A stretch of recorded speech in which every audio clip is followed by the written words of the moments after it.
Now we're going to talk about our second really cool new technology that we've been playing around with. And I'm going to turn it to you, Bridget, to tell us a little bit about ChatGPT 4.0 with Canvas, a name that really rolls off the tongue as all of OpenAI's products do. What is this new Canvas upgrade?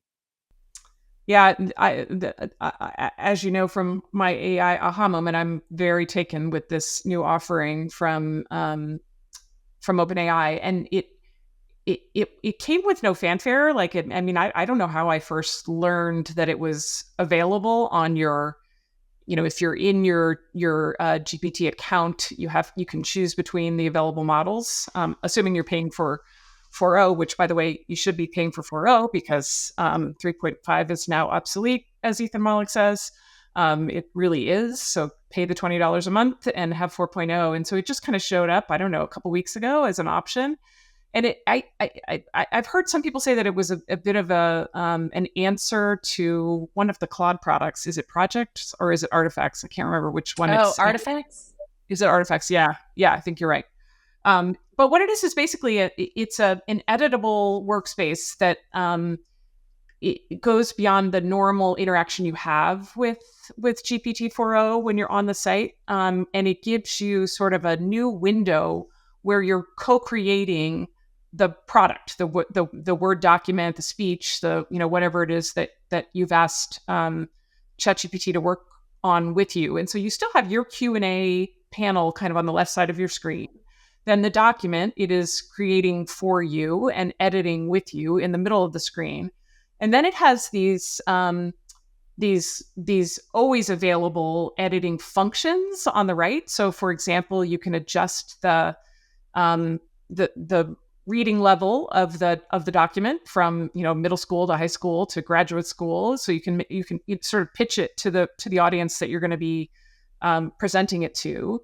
It has an option of specific edits throughout the document, and it will literally highlight a particular sentence and say, this is a broad claim, and it might be better if you could back it up a little bit with some examples of what it means. And I'm sure when I first saw that, I was like, well, wait a minute, you put the broad claim in there. Why don't you just do better the first time? But what it's doing is it's actually just wants to make sure you're making the choice, right? So it gives you these like choices throughout the document. And if you like its suggestion, you give it a thumbs up, and it makes the change like right there in real time. So you're just literally kind of editing the document with this like really helpful writer on your right. And then you can also in your query give it other instructions and questions. Like I said, please never, ever, ever use the word delve in anything we're working on together. Don't use the word delve.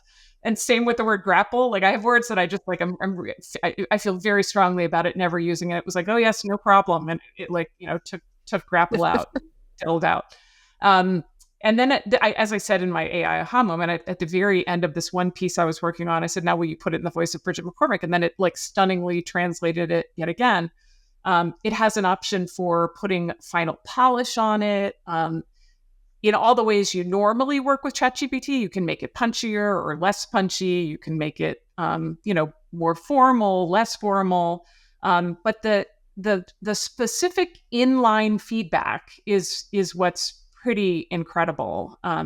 It also has a version control function, so you can track your changes and you can revert to previous versions of all or part of it, so that you don't lose track of something that maybe ends up not where you wanted it to end up in the editing process. You're like, oh, actually, I think I liked it better at the beginning, which happens to me all the time in real life. So it's really nice to have somebody else helping me remember where it was that I really liked it.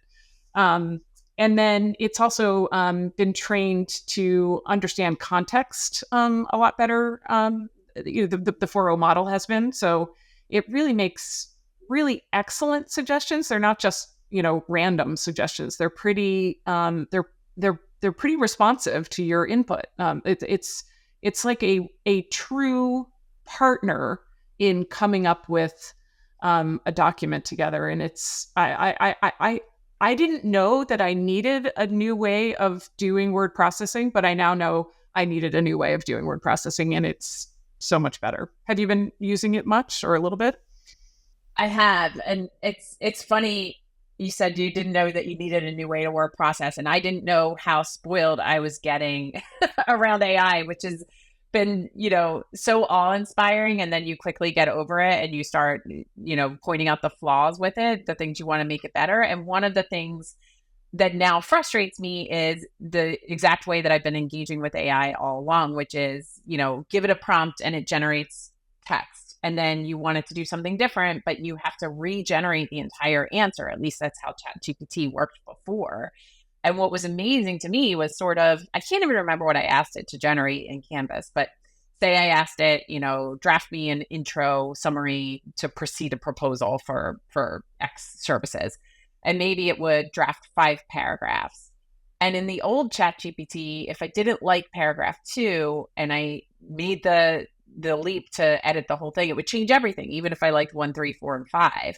But now what's cool is, like you said, you could hover over that second paragraph. And I imagine the way that they designed this on their end was you're now confining the regeneration of text just to that second paragraph. So everything else is going to stay the same.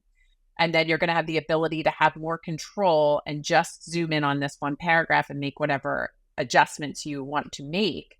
And one, it's just like a little bit less disconcerting. Like you don't start regenerating the whole thing again, which you don't always want to do. But like I said, I think for lawyers, it's like this element of control. It's like, I just want to zoom in right here and change this one little thing. And then I want to go up here and I want to tweak this one little thing. And so even though it's still a probabilistic generated output, which we've talked about before, is like more of a guess as to the next word in a sequence, it feels a little bit closer to deterministic output because you have that control element. So like you said, it starts to feel like a true writing partner, and you feel like the driver a little bit more. Is that sort of consistent with your experience?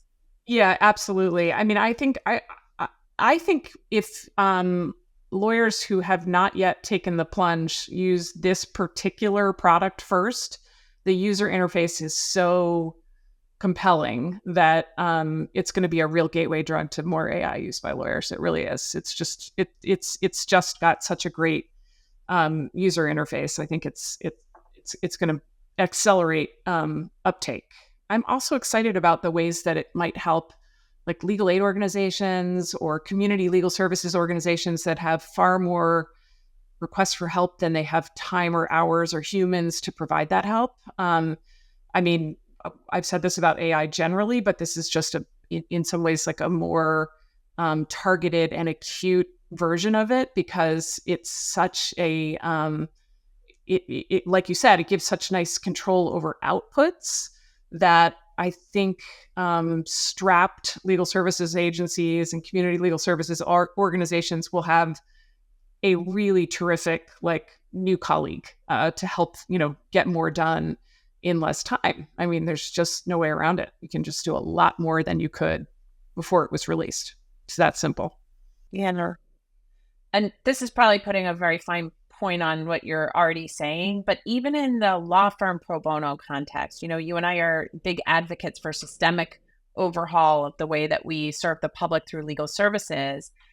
But it feels like there are even more possibilities for a belt and suspenders approach where you can have that systemic overhaul, but also because the business model of pro bono services in private sector legal work is so different.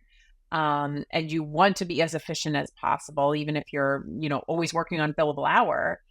These types of tools start to create an image of the future where you can truly, I know we keep saying like 10x your productivity, but imagine how much more quickly you can do quote unquote traditional legal work with the ability to partner with these tools to do it in a way that feels comfortable, ethical, and high quality work product, and how many more people you can serve as a firm or a corporate legal department as a result.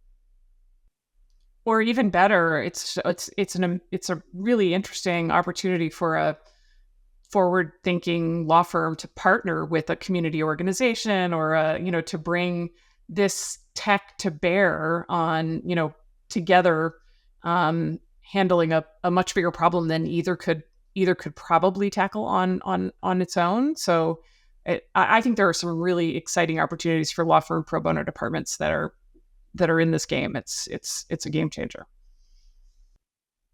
And Bridget, on the judicial side, it seems to me like we could really accelerate both at the trial level and the appellate level the generation of decisions. Did you have that impression, given all of your work as a Supreme Court justice? Yeah, I really think so. I mean, as I think I've told you before, I mean, I was already pretty convinced that the tech was there to do a pretty decent job with at least draft opinions. I mean, we've talked about Adam Unikowski's work before, but the work he's shown just by using Claude is that these models do a pretty great first draft, especially on sort of legal questions that are, maybe not as complicated as some, might be governed by, pretty clear precedent, and not too complicated, not too many issues in the case. They do a pretty great first draft already. But when you have this set of tools, it feels to me like it's not only doing a great first draft, it's maybe a great first, second, and final draft. It really could accelerate, which is frankly an enormous issue for busy state courts. Not federal courts. I've said it a million times, they don't really have that many cases. I mean, most cases happen in state courts, and state appellate courts, intermediate appellate courts have an unbelievable workload, and they have to get through it. And so another way to, help them do that more efficiently, but also effectively, is going to be really attractive before too long, I suspect. Thank you for tuning in to 2030 Vision, AI and the Future of Law. If you enjoyed this episode, please subscribe to our podcast and leave a review. Stay informed and inspired as we continue to explore the AI-driven future of the legal profession. We'll see you next time.